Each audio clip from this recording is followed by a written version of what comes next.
Godfather of universe. So already আমরা ইলেকট্রোম্যাগনেটিজমের উপরে 3টে ভিডিও লঞ্চ করে ফেলেছি। তো আজকে আরেকটা ভিডিও হবে যেটা ইলেকট্রোম্যাগনেটিজম 4, সেটা সম্বন্ধে আজকে আমি শুরু করতে চলেছি সেই ভিডিওটা সম্পর্কে। তো ভিডিও শুরু করার আগে অ্যাজ ইউজুয়াল একটু রিক্যাপিচুলেট করে নিতে চাই যে টপিকগুলো সম্বন্ধে আগের দুটো ভিডিওতে আলোচনা হয়ে গেছে অলরেডি। লাস্ট ভিডিওতে আমরা মেইনলি যেটা দেখেছিলাম সেটা হচ্ছে অ্যাপ্লিকেশন অফ বায়োসাভার্ট ল, এবং বায়োসাভার্ট লয়ের দুটো অ্যাপ্লিকেশন ছিল, সেই দুটো অ্যাপ্লিকেশন আমরা লাস্ট ভিডিও দেখেছি। হ্যাঁ, এবং আমি খুব একটা লং ভিডিও বানাচ্ছি না, মোটামুটি আমাদের ভিডিও লেন্থ প্রায় আধা ঘন্টা থেকে 45 মিনিটের মধ্যে থাকছে। ইচ্ছে করেই বানাচ্ছিল, কারণ যেহেতু থিওরি পার্টগুলো একটু বড় বড় টাইপের এবং অন্যরকম টাইপের, তার জন্যই আমি অতটা লং বানাচ্ছি। এবং আগের দিনে তোমরা ভিডিওতে দেখতে পেলে যে অ্যাপ্লিকেশন দুটো নিয়ে আলোচনা করা হলো, সেই অ্যাপ্লিকেশন দুটো অনেকটাই বড় এবং একটু অন্যরকম ক্যালকুলেশন। ঠিকই ক্যালকুলেশন, জিনিসটা সোজা, ক্যালকুলেশনটা সোজা, খুব একটা কঠিন নয়, but the calculation is too trick. Okay, তো আজকে আমরা সেরকমই একটা থিওরেম নিয়ে আলোচনা করবো আজকে, এবং সেই থিওরেম এবং সেই থিওরেমের যে অ্যাপ্লিকেশন, সেই অ্যাপ্লিকেশন সম্বন্ধে আজকে আমরা আলোচনা করব। তো থিওরেমটা আলোচনা শুরু করতে গিয়ে তোমরা দেখতে পাবে যে আমরা এখানে এই থিওরেমটা যেটা করবো তার সাথে তোমরা একটা থিওরেমের মিল পাবে, যেটা অলরেডি আগের চ্যাপ্টার, মানে হচ্ছে আগের চ্যাপ্টার বলবো না, আগের চ্যাপ্টার, মানে ইট মিনস ইলেকট্রোস্ট্যাটিক্স, যেটা ইলেকট্রোস্ট্যাটিক্সে তোমরা পড়ে এসেছো, that is Gauss theorem or Gauss theorem. সেই গাউস থিওরেম বা গস থিওরেমের সাথে এই যে টপিকটা, এই টপিকটার কিছুটা মিল পাওয়া যায়, দেখতে হবে। ঠিক আছে, তো শুরু করার আগে আমরা বায়োসাভার্ট লতে যেটা দেখেছিলাম, বায়োসাভার্ট লয়ের ক্ষেত্রে আমরা দুটো অ্যাপ্লিকেশন দেখেছিলাম। একটা সুদীর্ঘ তারের ক্ষেত্রে আমরা এরকম কেস দেখেছিলাম, এবং একটা বৃত্তাকার তারের লুপের ক্ষেত্রে, দুই ক্ষেত্রে আমরা বের করেছিলাম তড়িৎ ম্যাগনেটিক ফিল্ডের ভ্যালু বা বিএফ, ম্যাগনেটিক ইন্টেন্সিটি, বা তড়িৎ ক্ষেত্র প্রাবল্যের চৌম্বক ক্ষেত্র প্রাবল্যের ভ্যালু আমরা বার করেছিলাম। তো ঠিক একইভাবে এবং একই উপায়ে আমরা এখানে চৌম্বক ক্ষেত্র প্রাবল্যই বার করব with the help of ampere circuital law বা অ্যাম্পিয়ারের চক্রীয় সূত্র বা চক্রীয় উপপাদ্য। এই সাহায্যে আমরা বের করি জিনিসটা। তো চক্রীয় সূত্র বা চক্রীয় উপপাদ্যটা এর অ্যাপ্লিকেশন করার আগে আমাদের প্রথমে চক্রীয় সূত্র বা চক্রীয় উপপাদ্যটি সম্পর্কে জেনে নিতে হবে। সো দেখো, আমি বোর্ডে ছবি আঁকছি একটু বাদে, তো সেখানে আমরা শুরু করে দিচ্ছি অ্যাম্পিয়ারের চক্রীয় উপপাদ্য বা অ্যাম্পিয়ার সার্কিটাল ল বা অ্যাম্পিয়ার সার্কিটাল থিওরেম বলা যায়। তো সেটা সম্পর্কে আমরা এখন আমাদের কাজ সেটা আমরা শুরু করে দিচ্ছি। So let's start. ওকে,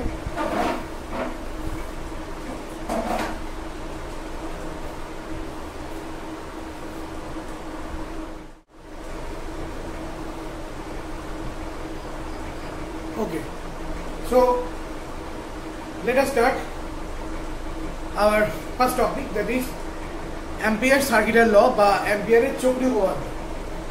তো অ্যাম্পিয়ারের চক্রীয় উপপাদ্যের প্রথমে স্টেটমেন্টটা বলেছি, এখানে স্টেটমেন্টটা বলা হয়েছে একটি বদ্ধপথ বরাবর চৌম্বক ক্ষেত্রে লাইন ইন্টিগ্রাল বা রেখা সমাকল, একটি বদ্ধপথ বরাবর চৌম্বক ক্ষেত্রের লাইন ইন্টিগ্রাল বা রেখা সমাকল ওই বদ্ধরেখা বেষ্টিত মোট প্রবাহ মাত্রা নিউ0। এটা হচ্ছে স্টেটমেন্ট, একটি বদ্ধপথ বরাবর বা ক্লোজড পাথ বরাবর চৌম্বক ক্ষেত্রে লাইন ইন্টিগ্রাল বা রেখা সমাকল ওই বদ্ধরেখা বেষ্টিত মোট প্রবাহ মাত্রা নিউ0। প্রথমে আমরা মনে করলাম একটা XY পরিবাহী আছে, এই XY পরিবাহীর মধ্যে I পরিমাণ তড়িৎ প্রবাহিত হচ্ছে, এবং বিধানপুষ্ট নিয়মগুলি আমরা জানি যে কোনো পরিবাহীর মধ্য দিয়ে যখন একটা নির্দিষ্ট পরিমাণে তড়িৎ প্রবাহিত হয়, তখন সেই পরিবাহী চারিপাশে কি হয়, সেই পরিবাহী চারিপাশে কিন্তু চৌম্বক ক্ষেত্র উৎপন্ন হয়। এবার মনে করলাম এই যে চৌম্বক ক্ষেত্রটা, এই চৌম্বক ক্ষেত্রটা এরকম একটা বদ্ধ পথ যার নাম C, এই বদ্ধ পথ C এর দ্বারা ও এনক্লোজড হয়ে আছে, এবং পরিবাহীর মধ্য দিয়ে যে তড়িৎ প্রবাহিত হচ্ছে, সেই তড়িৎ প্রবাহটা ফলে যে চৌম্বকের উৎপন্ন হচ্ছে, সেই চৌম্বক ক্ষেত্রটা বদ্ধপথ বরাবর বিস্তৃত। তো কি বলা হলো, সেটা একটি বদ্ধপথ বরাবর চৌম্বক ক্ষেত্রের লাইন ইন্টিগ্রাল। এই বদ্ধপথ বরাবর যে চৌম্বক ক্ষেত্রটা, সেই চৌম্বক ক্ষেত্রে বি ভেক্টরটা, তো বি এর লাইন ইন্টিগ্রাল, লাইন ইন্টিগ্রাল মানে কি, লাইন ইন্টিগ্রাল মানে হচ্ছে, তাহলে অবভিয়াসলি যখনই লাইন ইন্টিগ্রাল কথা বললো, তার মানে এই বদ্ধপথের মধ্যে আমার একটা কি করতে হবে, লাইন সেগমেন্ট দিতে হবে। খেয়াল করে দেখবে, আমরা যখন গাউস থিওরেম পড়েছিলাম তখনই ক্লোজ পাথ নিয়েছিলাম, কিন্তু কি নিয়েছিলাম, এরিয়া নিয়েছিলাম, এরিয়া ভেক্টর নিয়েছিলাম, ক্ষেত্র সমাকল বা সারফেস ইন্টিগ্রেশন নিয়েছিলাম, তার জন্য ছিল E.ds ব্যাপারটা হয়েছিল। বাট এখানে আমরা সারফেস ইন্টিগ্রাল নিচ্ছি না, এখানে লাইন ইন্টিগ্রাল নিচ্ছি। কেন এর কারণটা কি, এর কেন এটা লাইন ইন্টিগ্রাল নাম হচ্ছে, তার বিশেষ কারণটা ক্লিয়ার হবে কমপ্লিটলি হাই ক্লাসে ফিজিক্স অনার্সে।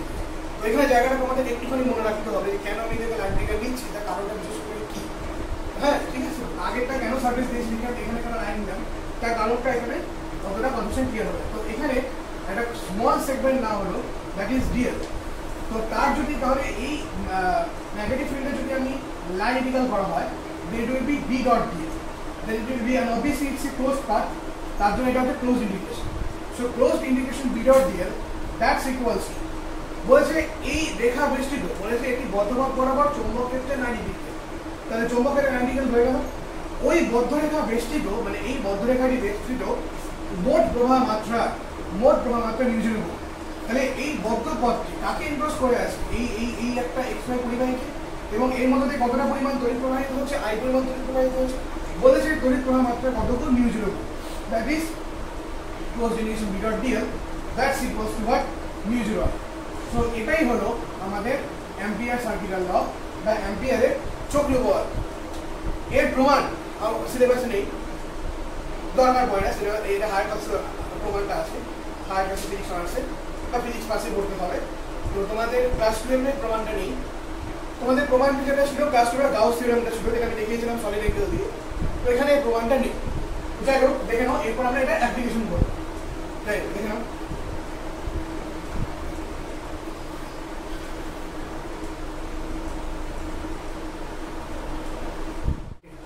So application of Ampere's Sagital law. So তড়িৎবাহী ঋজু পরিবাহীর জন্য চৌম্বক ক্ষেত্র, তো ফার্স্ট এটা আমাদের অ্যাপ্লিকেশন। তো দেখো একটা ছবি আঁকা হয়েছে, ফিগার 1 নাম দিয়েছি, এটাকে আমি ফিগার 1 না দিয়ে এক কাজ করি ফিগার 1A দিই, কারণ ফিগার 1টা অলরেডি আপনি দেওয়া হয়ে গেছে অ্যাম্পিয়ার সার্কিটাল লয়ের ক্ষেত্রে, তো কাজে এটাকে ফিগার 1A দেওয়া বেটার। তো এখানে আমরা একটা তড়িৎবাহী তার নিয়েছি, এই যে তড়িৎবাহী তার, যে তড়িৎবাহী তারের মধ্য দিয়ে আই অ্যাম্পিয়ার তড়িৎ প্রবাহিত হচ্ছে, এবং অবভিয়াসলি এটা ঋজু পরিবাহী যার মধ্যে দিয়ে কিন্তু আই অ্যাম্পিয়ার তড়িৎ প্রবাহিত হচ্ছে। ওকে, এবার এখান থেকে আমরা স্মল এ ডিস্টেন্সে, এর অক্ষ থেকে আমরা স্মল এ ডিস্টেন্সে একটা বিন্দু নিলাম P, এবং এর ফলে আই পরিমাণ তড়িৎ প্রবাহের ফলে আমরা জানি আই পরিমাণ তড়িৎ প্রবাহিত হয়, তারপরে এরকম করে ম্যাগনেটিক ফিল্ড তৈরি হয়, যাই হোক আবেশ রেখা তৈরি হয়। তো এইরূপ প্রবাহের ফলে কি হয়, আবেশ রেখাগুলি যেগুলি হয় সেই আবেশ রেখাগুলি কিন্তু সমকেন্দ্রিক বৃত্ত হয়, তাই না? অবভিয়াসলি এই বৃত্তগুলো যদি আমরা নিই, তো সেক্ষেত্রে এই হাত, যে আমার হাতের আঙুলগুলো বাকি আঙুলগুলো যেটা দেখতে পাচ্ছ এবং বুড়ো আঙুল বরাবর যদি তড়িৎ প্রবাহিত হয়, তাহলে হাতের আঙুলগুলো কি হয়, চৌম্বক আবেশের অভিমুখ নির্দেশ করে, এবং এগুলো একটি প্রত্যেকটি বৃত্তাকার, তাই তো বৃত্তাকার পথে আছে, এবং আবেশ রেখাগুলো অবশ্যই কি হয়, বৃত্ত হয়, এবং এগুলো কি ধরনের বৃত্ত হয়, সমকেন্দ্রিক বৃত্ত হয়, তাই তো? এখন এই বৃত্তের কেন্দ্র থেকে, বৃত্তের কেন্দ্র তারের ওপর অবস্থিত, কারণ অবভিয়াসলি বৃত্তের যে কেন্দ্রটি, সেই বৃত্তের যে বৃত্তগুলির যে কেন্দ্র সেটা কোথায়, তারের উপর অবস্থিত। তারপর মনে করলাম এই হচ্ছে বৃত্তের কেন্দ্র, ধরে নিলাম বৃত্তের কেন্দ্রটি তারের উপর অবস্থিত, এবং তারের বৃত্তগুলির যে তল, বৃত্তের যে তলটি, সেই বৃত্তের তলটি কিন্তু তারের দৈর্ঘ্যের সাথে সমকোণে থাকে। যদি এটা যদি বৃত্তের তলটা হয়, তাহলে বৃত্তের তলটি কিন্তু, এটা যদি বৃত্তের তলটা হয় বা যদি তল হয়, তাহলে তারের দৈর্ঘ্যের সাথে কিন্তু বৃত্তের তলটি 90 ডিগ্রি অ্যাঙ্গেল অর্থাৎ সমকোণে আছে। এবং যেহেতু বৃত্তাকার পথের সর্বত্র একই তড়িৎ প্রবাহের দরুন চৌম্বক কেন্দ্র প্রাবল্যের মান সমান, এবং এটা অবভিয়াসলি কারণ একই পরিমাণ তড়িৎ প্রবাহিত হচ্ছে, তো সবখানেতেই কিন্তু চৌম্বক কেন্দ্র প্রাবল্যের মান সমান হবে, এবং চৌম্বক কেন্দ্র প্রাবল্যের অভিমুখটা হয় বৃত্তের স্পর্শক বরাবর। জাস্ট ঠিক এখানে যদি নিই তাহলে কিন্তু বৃত্তের স্পর্শক বরাবর এদিকে এদিকে দুদিকে যাচ্ছে, তাই না? বৃত্তের স্পর্শক বরাবর, অবভিয়াসলি বৃত্তের স্পর্শক বরাবর যাচ্ছে। তো যাই হোক, এখন আমাদের যেটা করতে হবে, আমাদের কাজ হচ্ছে এই যে পি বিন্দু, এই পি বিন্দুতে কি করতে হবে, তো পি বিন্দুতে যদি আমরা একটা ছোট এরিয়া নিই, এখানে সাপোজ এখানে ছোট এরিয়া নেওয়া হয়, স্মল সেগমেন্ট যদি নেওয়া হয়, না এরিয়া 9 সেগমেন্ট যদি নেওয়া হয়, সাপোজ যদি ডিএল নেওয়া হয়, তাহলে অ্যাম্পিয়ারের চক্রীয় উপপাদ্য অনুযায়ী তাহলে পরে চৌম্বক ক্ষেত্রে রেখা সমাকলনটি হচ্ছে, সেই রেখা সমাকলনটি কি হবে, সেই রেখা সমাকলনটি হবে আমাদের closed integration B dot d, obviously closed integration C B dot d, এবং B এর অভিলম্ব হওয়ার জন্য B dot dl means B equal cos theta, মানে অ্যাঙ্গেলটা 0 ডিগ্রি হয়ে যাচ্ছে, এখানে থিটাটা অ্যাঙ্গেল 0 ডিগ্রি, মানে থিটা ইকুয়াল টু 0 হয়ে যাচ্ছে, দ্যাটস ওয়াই বিটা কনস্ট্যান্ট হয়ে যাচ্ছে, তো বাইরে বেরিয়ে গেলে পরে closed integration dl, and this closed integration dl is nothing but তাহলে এই ডিএল ডিএল ডিএল করে যদি প্রত্যেকটা গোটা রাস্তাটা যাই, গোটা রাস্তাটা গেলে পরে কিন্তু আমরা বৃত্তের পরিধি বরাবর যাই। এই ডিএল ডিএল ডিএল করে করে যদি গোটা রাস্তাটা যাই, তাহলে অবভিয়াসলি কিন্তু আমরা কি বরাবর যাচ্ছি, যে বৃত্তটা তৈরি হচ্ছে যে কোনো একটা বৃত্ত আমরা যদি নিই, তাহলে সেই বৃত্তে কিন্তু পরিধি বরাবর আমরা যাবো। অবভিয়াসলি ক্লোজ ডিভিশন ডিএল করে আমরা কি পাচ্ছি 2 পাই, যেখানে এই এটা হচ্ছে এই বৃত্তপথের ব্যাসার্ধ, তাই না, 2 pi. So this is my closed integration C B dot dl. This is my what? Closed integration C B dot dl. Okay. So fine. Now, applying Ampere's circular law ACL. সংক্ষেপে লিখলাম, হ্যাঁ, Ampere's circular law ACL. So closed integration C B dot dl, that's equals to mu naught I. কিন্তু I পরিমাণ তড়িৎ, আচ্ছা I টা capital ছিল, so mu naught I. So B dot dl মানে কত? B into 2 pi a, B into 2 pi a, that's equals to mu naught I.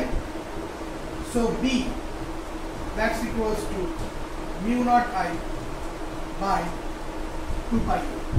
So B equals to what? So B, that's equals to mu naught I divided by 2 pi a. Okay, mu naught I divided by 2 pi a.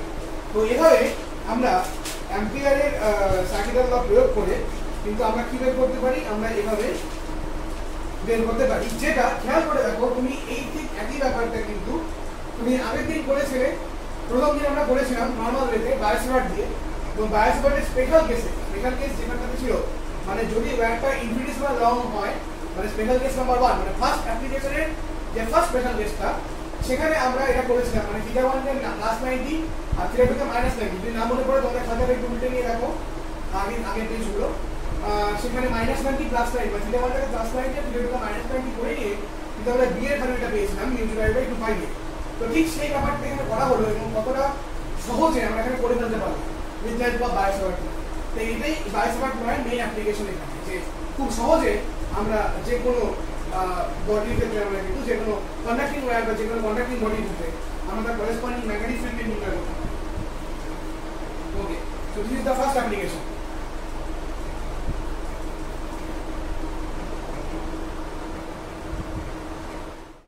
Okay, so next যেটা আমাদের topic, সেটা হলো সলিনয়েডের দরুন চৌম্বক ক্ষেত্র। ওকে, তো আমরা প্রত্যেকেই ক্লাস 10 সলিনয়েড সম্পর্কে পড়েছি।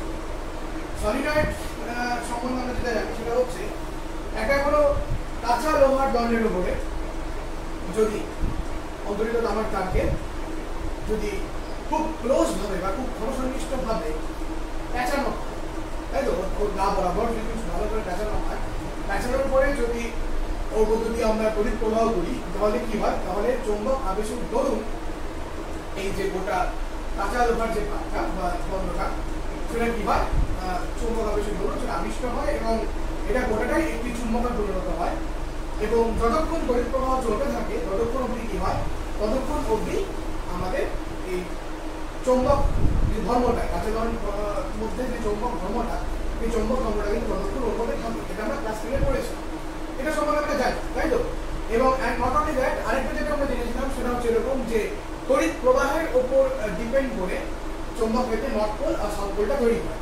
এবং তার জন্য আমরা দুটো এরকম শিখেছিলাম, দুটো সিম্বল এরকম ছিল, খেয়াল করে দেখবে, এই একটা ছিল আর এই একটা ছিল। তার মানে কারেন্টের ডিরেকশনটা যদি অ্যান্টি ক্লকওয়াইজ হয়, মানে এরকম, এটা অ্যান্টি ক্লকওয়াইজ, যদি এই জিনিসটাকে ধরে যদি এর মধ্যে ঘোরাও, তাহলে দেখো অ্যান্টি ক্লকওয়াইজ রোটেশনে ঘুরছে। তাহলে কারেন্টের ডিরেকশনে অ্যান্টি ক্লকওয়াইজ হয়, তাহলে পরে যেদিকে তৈরি হয় নর্থ পোল, এবং যদি কারেন্টের ডিরেকশন ক্লকওয়াইজ হয়, তাহলে পরে সেদিকে তৈরি হবে সাউথ পোল। ওকে, মানে আমাকে বুঝতে হবে কি করে, আমাকে বুঝতে হবে সলিনয়েডের যে কোনো একটা প্রান্ত নিয়ে সেই বরাবর আমারও কারেন্টের ডিরেকশনে দেখে বুঝতে হবে যে কোন দিকে নর্থ পোল তৈরি হচ্ছে, কোন দিকে সাউথ পোল তৈরি হচ্ছে। যদি অ্যান্টি ক্লকওয়াইজ কারেন্ট হয় তাহলে পরে তৈরি হবে নর্থ পোল, আর যদি ক্লকওয়াইজ কারেন্ট তৈরি হয় তাহলে পরে তৈরি হবে সাউথ পোল। তো এগুলো ছিল ক্লাস 10 এর বিষয়, তাই তো। তো এখন আমরা এই সলিনয়েডের মধ্যে যে তড়িৎ প্রবাহের দরুন আমরা চৌম্বক ক্ষেত্রের ভ্যালুটা এখানে নির্ণয় করবো। তার কিছু কথা বলিনি, তো এখানে দুটো ছবি আছে, ছবি দুটো ভালোভাবে দেখে ফেলো, এবং আমি যে কথাগুলো বলছি একটু ভালো করে শোনো। তো আমরা কি করেছি, যেটা বললাম এখানে, যে দীর্ঘ অন্তরিত তারকে যদি একটি অন্তরক চোঙের গায়ে আমরা এমনভাবে জড়াই যে প্রত্যেক পাক চোঙের অক্ষের সাথে অভিলম্ব হয়, যে প্রত্যেক পাক চোঙের যে অক্ষ, চোঙের যে অক্ষটা থাকছে এই অক্ষের সাথে কি হয়, মাঝখান থেকে অক্ষ চলে যায়, সেই অক্ষের সাথে কি হয় অভিলম্ব যদি হয়, ওকে, তাহলে পরে সেই সিস্টেমটাকে বলা হয় সলিনয়েড। এবার সাধারণত একটা সলিনয়েডের ক্ষেত্রে সলিনয়েডের যে দৈর্ঘ্য থাকে সেই দৈর্ঘ্যটি কুণ্ডলীর ব্যাসার্ধ অপেক্ষা অনেকটা বেশি।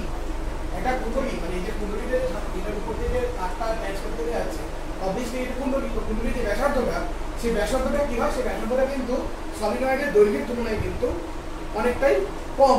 ওকে, সো কুণ্ডলী দিয়ে যদি এখন আমরা তড়িৎ প্রবাহ পাঠাই তাহলে পর অবভিয়াসলি চৌম্বকের উৎপন্ন হবে, এবং ওই চৌম্বক ক্ষেত্রের যদি বলরেখা আমরা অঙ্কন করি তাহলে দেখতে পাবো সলিনয়েডের বাইরের যে কোনো বিন্দুতে এই ক্ষেত্রের অবলম্বন শূন্য, মানে যে ম্যাগনেটিক ফিল্ডটা জেনারেট হচ্ছে সেই ম্যাগনেটিক ফিল্ডটা কিন্তু পুরোপুরি সলিনয়েডের মধ্যে থাকে, সলিনয়েডের বাইরে কিন্তু কোনো রকম কোনো ম্যাগনেটিক জেনারেশন হবে, এটা মাথায় রাখতে হবে। যেরকম ঠিক তোমার ওই তড়িতের ক্ষেত্রে ছিল গাউস থিওরেমের ক্ষেত্রে, যে গোলকের অভ্যন্তরে আমরা জানি চার্জটা শূন্য, কারণ চার্জটা কি থাকে বাইরে থাকে, মানে পরিধি বরাবর থাকে, তাই না? ওকে, তো সেই বিষয়টা কিন্তু মাথায় রাখতে হবে। ফাইন, এরকম ব্যাপার। সো কিন্তু ভেতরের অক্ষের ওপরে আমরা দেখতে পাই যে সকল বিন্দুতে চৌম্বক ক্ষেত্র কিন্তু সুষম, মানে এখানে যদি আমরা অক্ষর মানে ব্যাপারটা এরকম, মানে আমরা এখানে জাস্ট অক্ষ নিয়ে ছবিটা এঁকেছি, মানে ফিগার 1C এর কথা বলছি। এই ডটেড লাইনটা অক্ষ, সেই অক্ষের ওপরে সলিনয়েডের তারগুলোর উপর পিছিয়ে আছে, তো সেই অক্ষ বরাবর আমরা দেখতে পাচ্ছি চৌম্বক ক্ষেত্রটা কিন্তু সর্বত্রই সুষম। ওকে, হ্যাঁ, এইবার কি করা হলো, এবার সলিনয়েডের অক্ষ স্থির হলো। এবার সলিনয়েডের এই যে অক্ষ মানে ডটেড লাইনটি, এই ডটেড লাইনের উপর আমরা দুটো বিন্দু দেবো, একটা পি পয়েন্ট একটা কিউ পয়েন্ট, ঠিক আছে? তো একটা পি পয়েন্ট আর কিউ পয়েন্ট দুটো পয়েন্ট না হলো, যেখানে দেখতে পাচ্ছ ফিগার 1C তে। এখন এখানে যদি আমরা অ্যাম্পিয়ার উপপাদ্য প্রয়োগ করে আমাদের এখানে কি করতে হবে, এই জায়গাতে আমাদের একটা চৌম্বক ক্ষেত্র ব্যবহার নির্ণয় করতে হবে। তো চৌম্বক ক্ষেত্র ব্যবহার নির্ণয় করার জন্য আমাদের যেটা করতে হবে, এই পি বিন্দুর ভেতর দিয়ে আমাদের একটা আয়তক্ষেত্র ড্র করতে হবে, যেটা PQRS। এখানে একটা আয়তক্ষেত্র ড্র করলাম, ওকে, PQRS এখানে আয়তক্ষেত্র ড্র করলাম, যেখানে আয়তক্ষেত্রে দেখা যায় যে PQ বাহু এবং অবভিয়াসলি একটা বদ্ধতল তো নিতেই হবে। আমি যদি বদ্ধতল না নিই, প্রথম কথা যদি কোনো বদ্ধতল না নিই, তাহলে পরে কিন্তু আমি অ্যাম্পিয়ার সার্কিটের লগে যদি অ্যাপ্লাই করতে পারবো। আগের ক্ষেত্রে অলরেডি একটা বদ্ধতল ছিল, কিন্তু এখানে কিন্তু আমার একটা বদ্ধতলকে এভাবে আমাদের নিয়ে নিতে হবে। ঠিক সেই কারণে PQRS আয়তক্ষেত্রটা নিলাম একটা বদ্ধতা বিষয়। তো সেই PQRS আয়তক্ষেত্রের যে PQ বাহুটি দেখতে পাচ্ছ, সেই PQ বাহুটি কিন্তু সলিনয়েডের অক্ষের সমান্তরাল। PQ বাহুটি কিন্তু সলিনয়েডের অক্ষের কি সমান্তরাল হচ্ছে। তাহলে এখন যদি আমরা ওই টার্মটাকে যদি আমরা এখানে লিখি, মানে কোন টার্মটা, সেই টার্মটা মানে it means closed integration C B dot dl, এই কথাটা এটা যদি লিখি দ্যাটস ইকুয়ালস টু, এই ব্যাপারটা কিন্তু একটু অন্যরকম হবে। এই ক্লোজ পাথ বরাবর একটু ভালো করে খেয়াল করো। আমরা যদি পি এর থেকে আমাদের জার্নিটা শুরু করি, তাহলে ঘটনাটা দাঁড়াবে ইন্টিগ্রেশন, এবং এটা একটা ক্লোজ পাথ, এবং ক্লোজ পাথ কি হচ্ছে, আয়তক্ষেত্রের প্রত্যেকটা বাহু কিন্তু একটা এবং ক্লোজ পাথ তৈরি করছে। আয়তক্ষেত্র বলতে পারি বা বর্গক্ষেত্র বলতে পারি, যাই হোক, প্রতিটা বাহু মিলে কিন্তু একটা ক্লোজ পাথ তৈরি করছে। তো পি তার প্রথম পাথ যেটা হচ্ছে সেটা integration P to Q B dot dl, এই একটা রাস্তা তৈরি হচ্ছে, plus integration Q to R B dot dl, একটা রাস্তা তৈরি হচ্ছে, plus integration R to S B dot dl, plus integration S to P B dot dl. Just খেয়াল করো, আমি আলাদা আলাদা করে প্রত্যেকটা লেন্থ নিয়ে এরকম ইন্ডিকেট যদি করি, তাহলে কিন্তু আমি গোটা রাস্তাটা পেয়ে যাচ্ছি, মিনস আমি গোটা কোঅর্ডিনেশন বি ডট ডিএলটা পেয়ে যাচ্ছি। এবার এখানে কিছু মজার ঘটনা আছে। কি ঘটনা?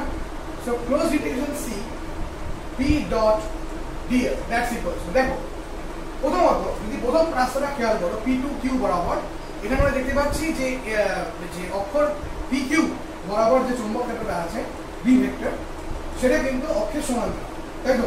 তার মানে এখানে একটা ডেফিনিট একটা চৌম্বক ক্ষেত্র অবস্থান করছে। তার জন্য আমরা এখানে P to Q B dot dl কথাটা এখানে লিখতে পারি, কোনো প্রবলেম নেই। অ্যান্ড নট অনলি দ্যাট, আমি যদি ভেক্টর ফর্মটা ছাড়ি, তো পি কিউ যেহেতু ডিএল এর সমান্তরাল হচ্ছে, অ্যাঙ্গেলটা 0 হয়ে যাচ্ছে, that's why it's B dot dl will be ddl, এবং বিটা একটা কনস্ট্যান্ট, যদি বাইরে বার করে দিই that is it's dl plus. এবার বাকি দুটোকে এই বরাবর মানে কিউ আর এবং এসপি, মানে আমি এই ইন্ডিকেশনটা এবং এই ইন্ডিকেশনটা, এই দুটো জিনিসটা কথা বলছি। এখানে যেটা হচ্ছে, এখানে চৌম্বক ক্ষেত্র বি ভেক্টরের সাথে, আগে এখানে চৌম্বক ক্ষেত্র বি ভেক্টরের সাথে লেন্থটা কিছুটা প্যারালাল হয়েছিল, তার জন্য অ্যাঙ্গেলটা 0 ডিগ্রি হলো, এখানে পেয়ে গেল cos 0 1। বাট এখানে যে লেন্থটা এল লেন্থ যেটা দেখতে পাচ্ছ বা ডি এল লেন্থ যেটা দেখতে পাচ্ছ, যাই হোক না কেন, সেই লেন্থটা কিন্তু বি ভেক্টরের সাথে কিন্তু লম্বভাবে আছে, এই রাস্তায় এই রাস্তায়। এবং লম্বভাবে আছে বলে কি হচ্ছে, এখানে লম্বভাবে আছে বলে কিন্তু আমাদের cos 90 যেটা সেটা 0 হয়ে যাচ্ছে। দ্যাটস ওয়াই এখানে আমি কোনো কন্ট্রিবিউশন রাখছি না। So this equal to 0 and this equal to 0। So কাজে আমি এখানে 0 বসালাম, প্লাস একটু গ্যাপ দিলাম, আবার প্লাস এখানে 0 বসিয়ে দিলাম। মানে আমি এই কাজটার জন্য এর জন্য এখানে 0 বসালাম, এর জন্য এখানে 0 বসালাম। ওকে, সো এখানে যেটা বলছিলাম, তাহলে প্রত্যেকটা টার্ম থেকে 0 পাচ্ছি আমি। এখানে কেন বললাম, এখানেও 0 করলাম, কারণ যেহেতু বাইরে কোনো ম্যাগনেটিক অস্তিত্ব নেই, সো এটা 0 হয়ে গেল। সো কাজেই এখানে আমি যেটা পাচ্ছি ইন্ডিকেশন, তাহলে বাকি প্রত্যেকটা term 0। So indication v to q, মানে v to q যদি ইন্ডিকেট করি তাহলে আমরা কি পাচ্ছি, l পাচ্ছি। That's why close indication c b dot dl is nothing but it's bl. Okay fine. So now এবার এখন আমরা যদি ধরে নিই যে সলিনয়েডের দৈর্ঘ্য বরাবর প্রতি একক দৈর্ঘ্যের পাক সংখ্যা যদি n হয়, মানে একক দৈর্ঘ্যের পাক সংখ্যা বা number of turns per minute length যদি স্মল n হয়, তাহলে PQRS যে আয়তক্ষেত্র, সেই আয়তক্ষেত্রের মধ্য দিয়ে টোটাল যতগুলি পাক অতিক্রম করছে সেটা হচ্ছে NL সংখ্যা। তার মানে যদি n যদি number of turns per unit length হয়, এই যদি number of turns per unit length হয়, তাই তো, তাহলে PQRS এর মধ্য দিয়ে মোট যতগুলি পাক, মানে মোট যতগুলি পাক অতিক্রম করছে সেই পাকটা কত, সেই পাকটা হচ্ছে NL। সেই পাকটা কত, সেই পাকটি হচ্ছে NL। Okay fine. এবং প্রত্যেকটি পাকের মধ্য দিয়ে কতটা পরিমাণ তড়িৎ প্রবাহিত হচ্ছে, I পরিমাণ তড়িৎ প্রবাহিত হচ্ছে। প্রতিটি পাকের মধ্য দিয়ে কতটা পরিমাণ তড়িৎ প্রবাহিত হচ্ছে, I পরিমাণ। তাহলে মোট তড়িৎ প্রবাহ মাত্রা কত, NLI। আবার বলছি n যদি number of turns per unit length হয়, মানে প্রতি পাকে মানে প্রতি দৈর্ঘ্যে পাক সংখ্যা যদি n হয়, এবং l যদি কি হয়, l যদি সলিনয়েডটি দৈর্ঘ্য হয়, তাহলে পরে পাক সংখ্যা কত হচ্ছে, টোটাল NL। প্রতি পাকে কতটা পরিমাণ কারেন্ট, I পরিমাণ। একটি পাকে I পরিমাণ কারেন্ট যায়, তাহলে NL পাকে কতটা দেবে, NLI পরিমাণ।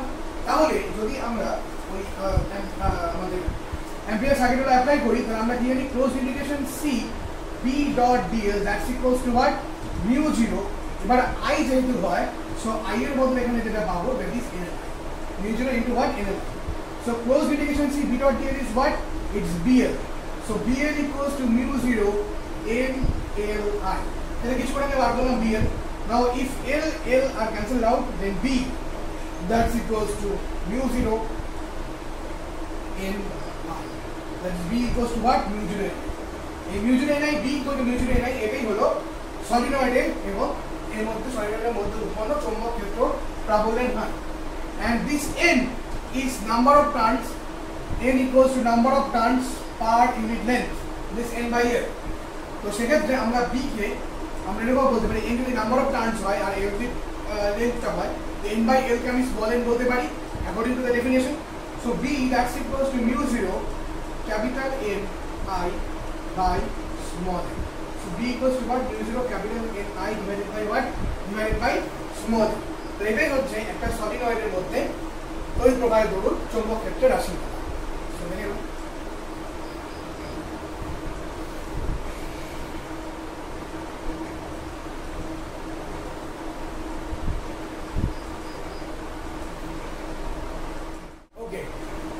So now our next topic is and last topic is toroid. The application of Ampere circuit law আজকের লাস্ট যে টপিকটা সেটা হচ্ছে আমাদের toroid. ওকে, সো toroid আর সলিনয়েডের মধ্যে খুব একটা বেসিক পার্থক্য নেই, একই জিনিস, জাস্ট আয়রন কোডটাকে অন্যরকম না হয়।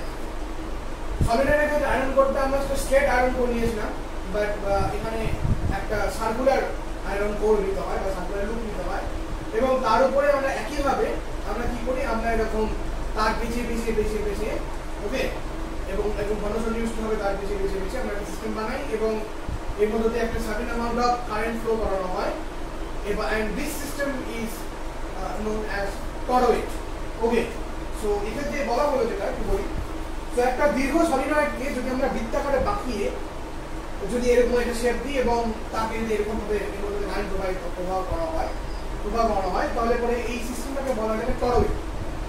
এখন অ্যাম্পিয়ার সার্কিটে অ্যাপ্লাই করে আমরা এই টরয়েডের ভেতরে আমরা কি বার করতে পারি, ম্যাগনেটিক ফিল্ড বা চৌম্বক ক্ষেত্র নির্ণয় করতে পারি।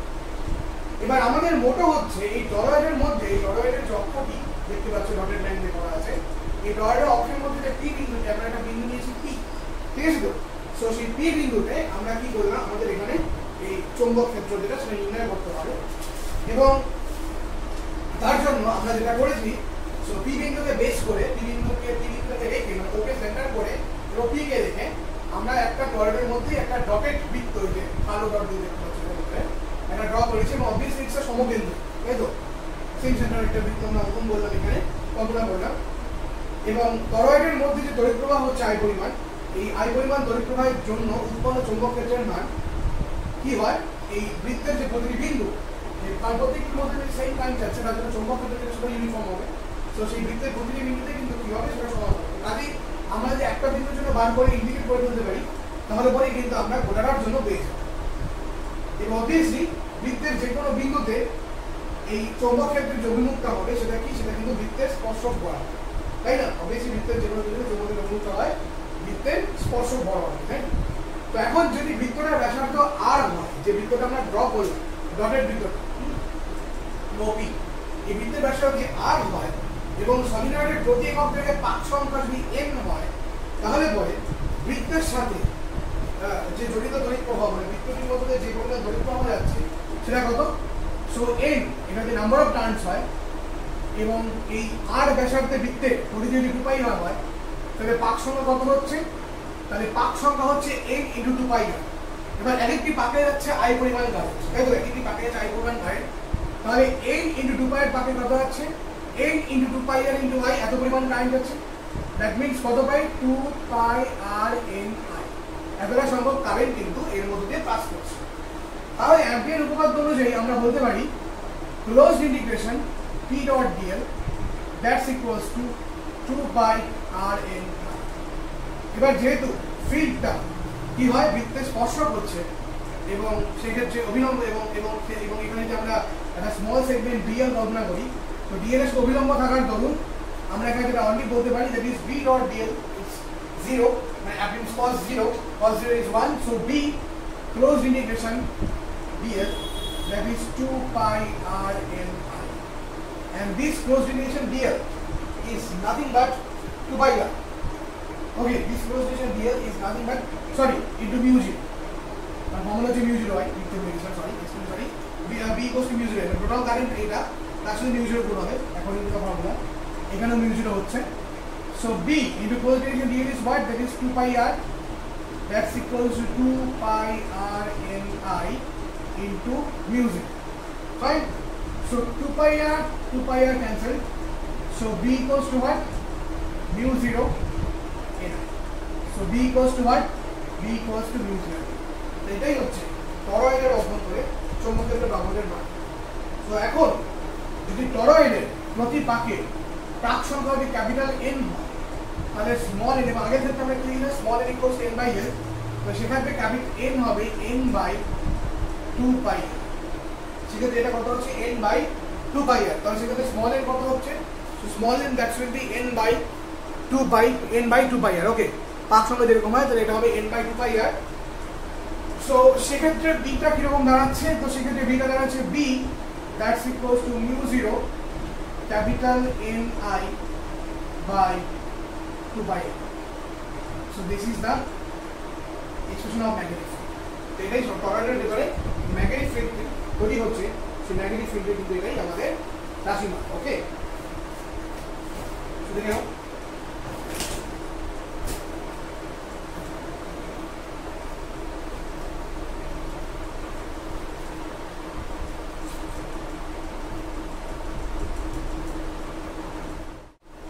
ওকে, সো আজকে আমরা যেটা দেখলাম সেটা হলো অ্যাম্পিয়ার সার্কিটের ল এবং সেই অ্যাম্পিয়ার সার্কিটের ল অ্যাপ্লিকেশন, সেটা সম্বন্ধে আজকে আমরা দেখলাম। তো আগামী দিন আমরা আরও একটা ইম্পর্টেন্ট টপিক করবো, মোস্ট ইম্পর্টেন্ট এই চ্যাপ্টারে। এবং আমি তোমাকে আগেই বলেছি টোটাল মোটের উপর তোমাদের 5টা চ্যাপ্টার আছে, মোটের উপর তোমাদের 5টা চ্যাপ্টার আছে। তো 2টো চ্যাপ্টারে আমি তোমাকে মার্চ করে পড়াচ্ছি, দেখতেই পাচ্ছ। বলেছিলাম এটা আমি, তার জন্য ভিডিওগুলো কিন্তু মানে অনেকগুলো ভিডিও আসবে ইলেকট্রোম্যাগনেটিজম ধরে। তো আজকেরটা 4 নম্বর ভিডিও হচ্ছে, তো 4 নম্বর ভিডিওতে আমি আজকে এগুলো কভার করলাম।